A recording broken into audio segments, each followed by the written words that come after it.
If you do go on to enjoy today's video, please remember to hit that like button and of course subscribe for more content.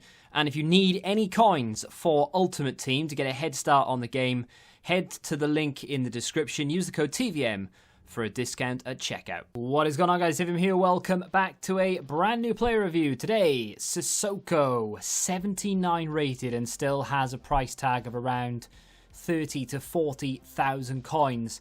I think a lot of it is to do with how good he was in FIFA 20, and people just assume that he's going to be that good in this FIFA. Is he as good this year as he was last year?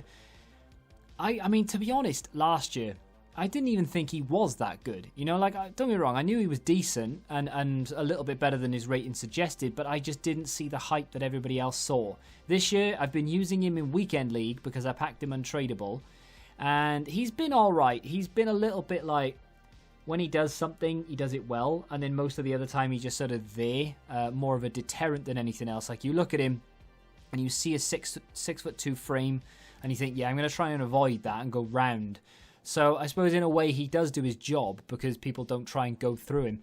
He doesn't have great acceleration. There's a big mismatch in acceleration and sprint speed, 70 to 84, which is annoying. I hate it when that happens because it's kind of like, well, he'd be quick enough in a straight line over distance, but he's not going to be over a short distance. And in this game where pace can be very important and very useful, not essential, but useful, 70 acceleration just isn't that great. High work rates for a box-to-box-esque type player.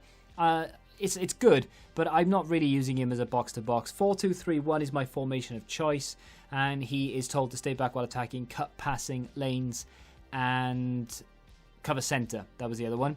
So that's why I've got a Guardian on him, really, because the Guardian will obviously give you that defensive boost. So he's got 96 stand tackle, 82 interceptions, not great, but you know, it's good enough. 86 defensive awareness, just so he's aware of his surroundings. Bear in mind, this is a 79 rated card. So to be able to bump him up to an 85 rated CDM is fantastic. I'm pretty sure you can get higher than that with certain chem styles. 86 rated. If you want to use a backbone, you can get him up to an 86 rated. With the Guardian, though, you're giving him that better dribbling, a little bit more balance and ball control. You don't really need to be dribbling out with the ball or anything like that, but it's nice to have. And of course, if you want to give him something like a Catalyst or a Shadow probably, to boost up that pace, obviously feel free to do so. This isn't really the team I used him in. I was actually going to put this video out before yesterday's Road to Glory, and I packed him on the Road to Glory, and I didn't want to ruin it. So if you haven't seen that, by the way, spoiler alert, although you've just been spoiled, but I do apologize. You should have watched it when it was released. Anyway, this is the game where the guy's got this really weird ball that doesn't have any shadow, and it looks really small. Look how small that ball looks. It just looks far too small.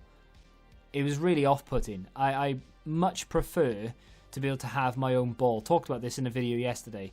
But there we are. So most of the clips for Sissoko are going to be just random, more sort of positional things more than anything else. So when it comes to defending in this game, I know I'm fully aware that you were able to defend any which way you want, but I kind of defend as I did last year. In fact, in Weekend League, I haven't been defending.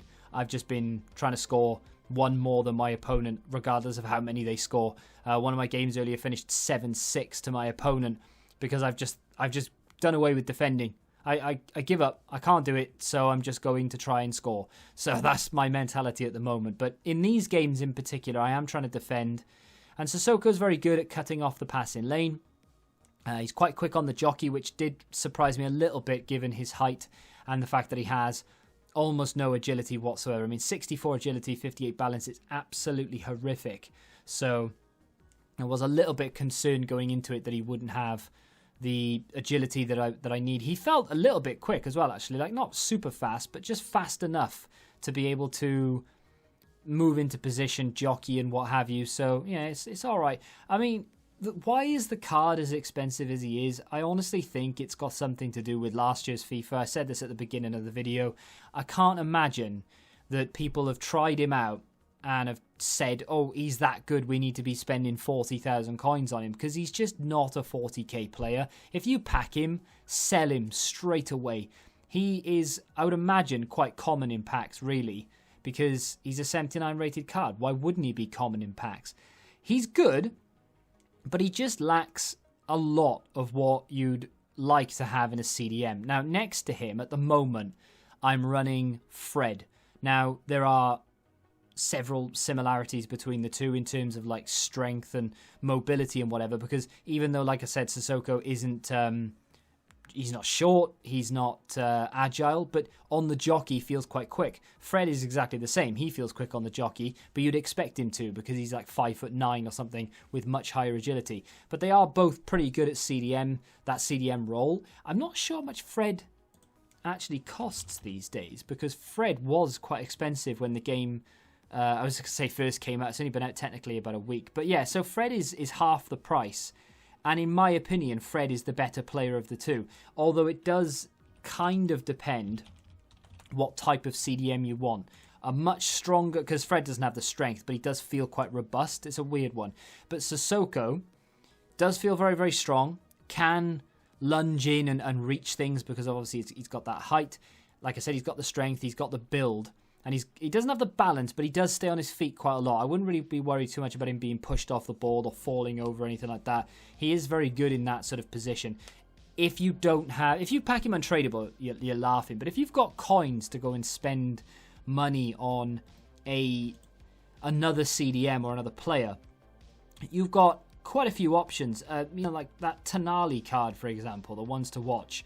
He isn't a terrible option with a certain chem style. Zakaria from Borussia Mönchengladbach. He is an unreal CDM this year, 83 rated. Not quite sure of his price actually, but he's 7k, and he is much better than Sissoko on paper and in game.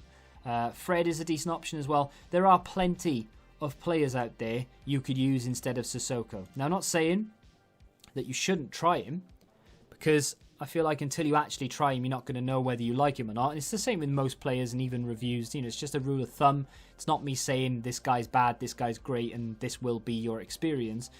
I think he's a good card. I just don't really see the 40,000 coin price tag behind him. 10k, sure. 15k, maybe. Any more than that? No, not for me. I mean, he's all right. And at the moment, you can use him. I'm using him in Weekend League, and he's definitely not the weakest link in the team. So it's not like he's not good. It's just I don't think he's anywhere near worth the amount of money that people are paying for him right now. So good right now. I don't think he's going to have the legs that he did in FIFA 20, though. Just don't think he's going to have that sort of longevity. Let me know what you think of him if you have used him in the comment section down below. If you have enjoyed the video, hit the like button, subscribe to the channel for you, and until the next time, goodbye. Join the Betting Rebellion and find out what your football knowledge is really worth.